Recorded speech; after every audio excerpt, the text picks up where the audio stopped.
Hello everyone, this is Varsha. Welcome to ध्यान IAS online platform where you get the chance to aspire, learn and lead. तो आज का session start करने से पहले ना हम लोग कुछ बातें कर लेते हैं। तो आज की डेट आप सभी जानते हैं 14th ऑफ अप्रैल। तो आज की डेट की खास बात क्या है? डॉक्टर भीमराव अंबेडकर जयंती।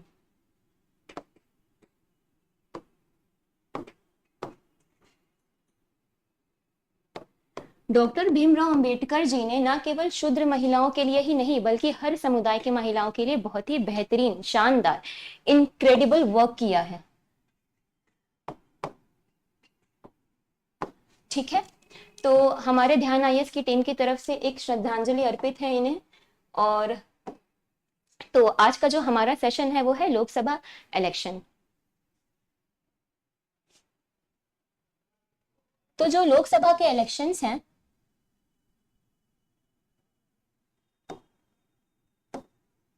लोकसभा के जो इलेक्शंस हैं वो फर्स्ट टाइम किस ईयर में कंडक्ट किए गए थे? वो कंडक्ट गए थे 1952 में, 1952 में।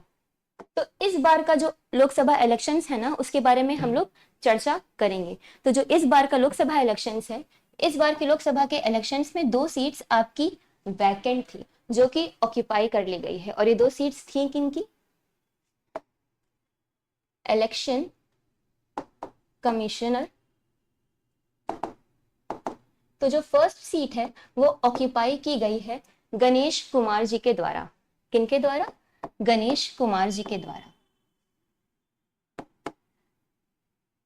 और जो सेकंड सीट है ना, वो ऑक्यूपाई की गई है सुखबीर सिंह सांधू जी ने। ठीक है, और एक आपकी सीट बचती किसकी है? चीफ कमिश्नर ऑफ इंडिया की। चीफ कमिश्नर ऑफ इंडिया जी की। और ये ऑक्यूपाई की गई है बाय राजीव कुमार।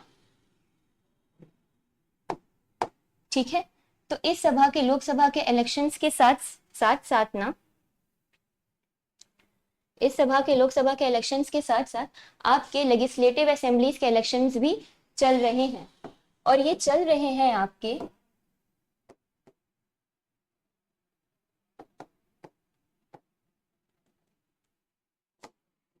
4 स्टेट्स में। कितने स्टेट्स में? 4 स्टेट्स में, यानी कि 4 राज्य में। तो ये राज्य है कौन कौन से? आपका पहला राज्य है आंध्र प्रदेश,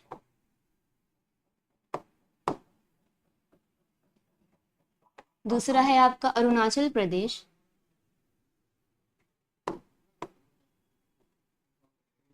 थर्ड है आपका सिक्किम, और फोर्थ आता है आपका उड़ीसा। ठीक है, तो इन 4 राज्य में यानी कि 4 स्टेट्स में आपके लेजिस्लेटिव असेंबलीज के इलेक्शंस भी साथ ही साथ चल रहे हैं।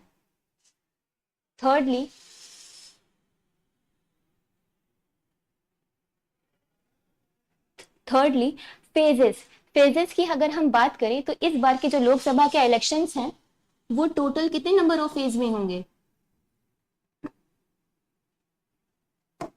वो होंगे टोटल 7 फेज में। कितने फेज में?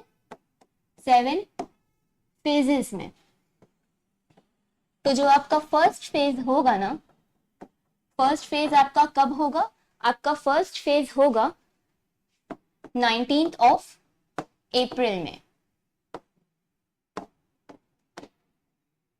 आपका सेकेंड फेज कब होगा? आपका सेकेंड फेज होगा 26th ऑफ अप्रैल। आपका थर्ड फेज कब होगा? आपका थर्ड फेज होगा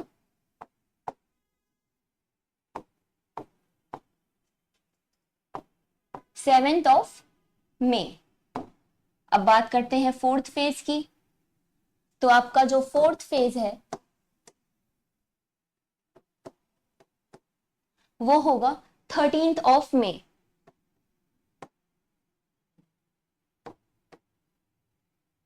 फोर्थ हो गया। अब आपके फिफ्थ फेज की बात करते हैं।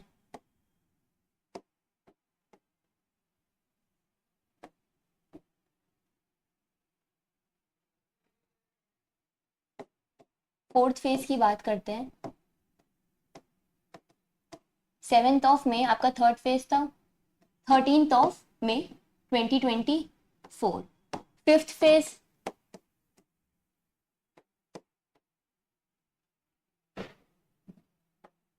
20th of May. Sixth phase 25th of May and seventh phase आपका है 1 जून। तो ये टोटल आपके 7 फेजेस है जिसमें आपका लोकसभा का इलेक्शंस कंडक्ट करवाया जाएगा। और सबसे खास बात 4th ऑफ जून को क्या है, 4th ऑफ जून को होगी आपकी काउंटिंग। और काउंटिंग में क्या आते हैं, रिजल्ट्स, यानी कि परिणाम, जो आपके घोषणा कर दी जाएगी कि who is the winner, who is going to be the winner of this Lok Sabha elections 2024। तो जो आपके टोटल 7 फेज है ना, इन टोटल 7 फेज में से 7th फेज में से आपके 3 स्टेट्स ऐसे हैं जहां पर इन सातों फेज में इलेक्शंस कंडक्ट करवाए जाएंगे। और वो स्टेट्स कौन से हैं, उत्तर प्रदेश, दूसरा है आपका वेस्ट बंगाल एंड थर्ड है आपका बिहार। इन 3 स्टेट्स में आपके लोकसभा 2024 के इलेक्शंस करवाए जाएंगे और ये तीनों के तीनों होंगे आपके 7th फेजेस में।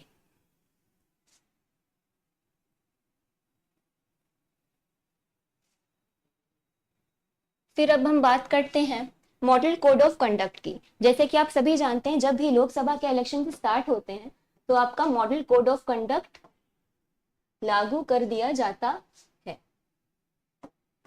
ये क्या है, इसे हिंदी में हम बोलते हैं आदर्श आचार संहिता। क्या बोलते हैं, आदर्श आचार संहिता। और ये मॉडल कोड ऑफ कंडक्ट है क्या, इस कंडक्ट में ऐसी चीजें होती है ना जिसमें जब ये लोकसभा इलेक्शन के दौरान जब ये लागू हो जाता है तो आप किसी भी तरीके का new project, whether it is a construction, विद्युत, बिजली, इलेक्ट्रिसिटी, वाटर, किसी से भी रिलेटेड आप कोई भी चीजें अनाउंसमेंट नहीं कर सकते। आप ऐसी कोई भी चीज अनाउंस नहीं कर सकते जिससे लोग आपकी तरफ मोहित हो, आपकी तरफ अट्रैक्ट हो। किसी भी तरीके से आप किसी भी मीडिया, किसी भी कवरेज में आप नहीं चाह सकते। आप कोई भी रोड कंस्ट्रक्शंस का प्रोजेक्ट नहीं निकाल सकते हैं। आप किसी भी तरीके का ऐसी बातें नहीं कर सकते हैं कि एम्स होगा, ये होगा, वो होगा, चाहे वो प्रोजेक्ट बड़ा हो या छोटा हो। आप किसी भी तरीके की इस चीज से रिलेटेड आप कोई भी अनाउंसमेंट वगैरह नहीं कर सकते। आप एडवर्टीजमेंट के लिए आप न्यूज़पेपर का सहारा नहीं ले सकते, आप रेडियो का सहारा नहीं ले सकते। तो ये कुछ चीजें हैं जो मॉडल ऑफ कंडक्ट के दौरान होती हैं। अब बात करते हैं इलेक्शन कमीशन ऑफ इंडिया जो है ना हमारा,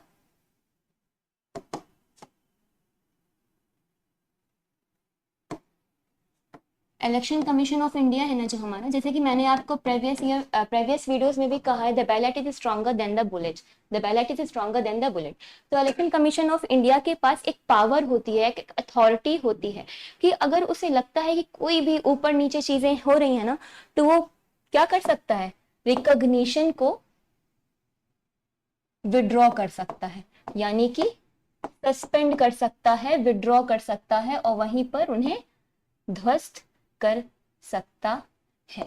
तो ये कुछ चीजें थी जो लोकसभा के टॉपिक से थोड़ी बहुत आस पास रिलेटेड हैं और इन्हें समझना बहुत जरूरी है। तो मिलते हैं आपसे नेक्स्ट सेशन में। Thank you so much.